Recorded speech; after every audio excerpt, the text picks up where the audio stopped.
Bonjour à tous et à toutes.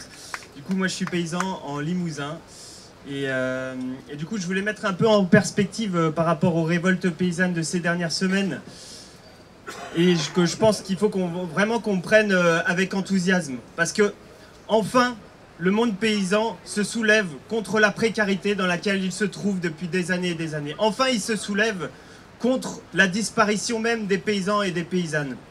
Et c'est pour ça que à la Confédération paysanne, on a vraiment porté le fait de mettre en avant la question du revenu, qui nous semble absolument centrale dans cette question-là. Parce qu'il faut bien avoir en tête que sans revenu, on n'enrayerait pas la disparition des paysans et des paysannes. Sans revenu, il n'y aura pas de transition de notre modèle agricole vers un modèle plus paysan. Parce qu'il faut bien l'avoir en tête, clairement, c'est nous qui sommes les premiers touchés des pesticides. On ne peut pas mettre sous le tapis les milliers de cancers qui sont liés à l'application de ces pesticides. Et pour nous, à la Confédération paysanne, on le relie directement à la question du revenu. Parce que pour nous, le pesticide, c'est clairement une arme de concurrence sur le marché international. Il ne faut pas le prendre comme autre chose. Parce que si un paysan ne l'utilise pas, il va augmenter ses coûts de production, il va diminuer sa marge et il se retrouvera dans une précarité encore pire que celle dans laquelle il est aujourd'hui. Et donc pour nous, on a énormément mis en avant cette question du revenu et qui est intimement liée à la question du prix.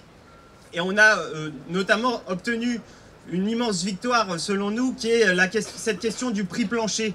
Et je pense qu'il faut vraiment qu'on se félicite parce que c'est la première fois qu'on entend dans la bouche du gouvernement une question de régulation.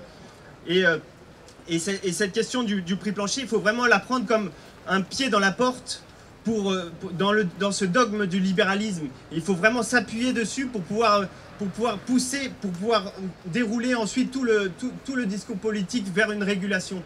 Parce que sans prix plancher, le prix plancher, si on est contre ce prix plancher, c'est aussi accepter le fait qu'il y ait des gagnants et des perdants.